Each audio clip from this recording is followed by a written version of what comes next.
So the Wall Street Journal is reporting that many CEOs are having a hard time picking between the candidates. Many of them who had supported Trump in the past are nervous about a few things, like tariffs.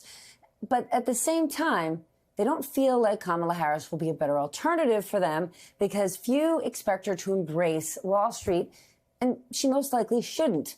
But many are worried about how she would manage the Federal Trade Commission. That is Lina Khan, who, when you hear from CEO after CEO, they're afraid of Lina Khan. They don't like what she's doing in the world of M&A.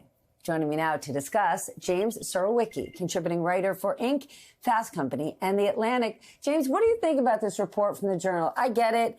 If you're a Fortune 500 CEO, you love deregulation and you love tax cuts. But Donald Trump is offering you a whole lot more unpredictability that's nerve-wracking for them.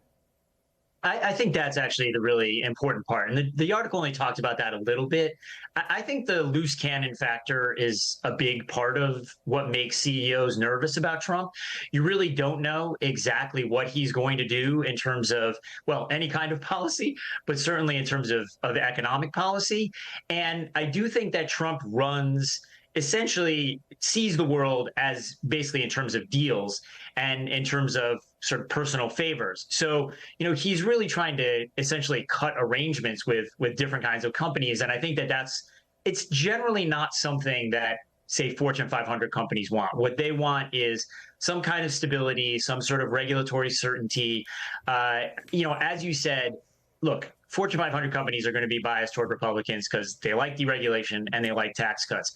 But I think Trump really does not really deliver in a lot of ways what Fortune 500 CEOs want from a president.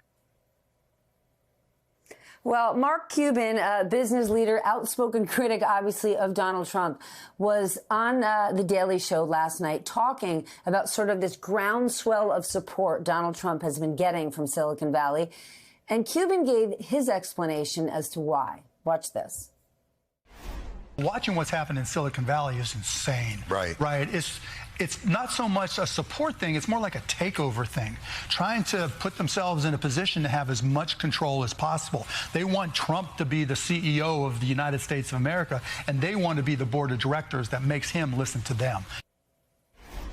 James, I've heard the same thing from sources. People have said to me that Elon Musk will be like a shadow president. He doesn't want a cabinet position. He wants to be Darth Vader waiting in the wings, orchestrating whatever he wants when and if Donald Trump is the president. And that's why a whole lot of other business leaders are doing the same. What do you think? It's interesting. I mean, I do think that the number of Silicon Valley CEOs or venture capitalists who have kind of flocked to Trump in the last couple of months it's still relatively small, but there are some very high profile people who have done it. And I do think Cuban is onto something. I think people see Trump as someone who is influenceable, in part because he doesn't necessarily have really established policy vision, a really established policy vision. And that's especially true of things like AI, right? Like Trump doesn't really know anything about AI or what he wants AI to be. And so I think that there are venture capitalists and CEOs who are saying, look, if we can support him and get behind him, then, we can actually really shape what he's going to do. But I will say one thing. I do feel as if there was a kind of groundswell of support when people thought that Trump was guaranteed to win. That is to say, when Biden was still in the race. And I would be surprised if there aren't some people who are saying to themselves, oh, that may not have been the smartest decision. Because let me just say one other thing. The Trump administration and Republicans generally have actually been quite hostile to a lot of Silicon Valley and certainly social media and internet companies generally, passing laws, trying to ban social media companies from being able to manage their own content and the like. So it's not as if he's this great friend of Silicon Valley, but I do think people thought, look, he's going to win and we want to try to get in. And now that Harris has really, basically rallied, I think it's really, people are starting to wonder if that was really such a good decision.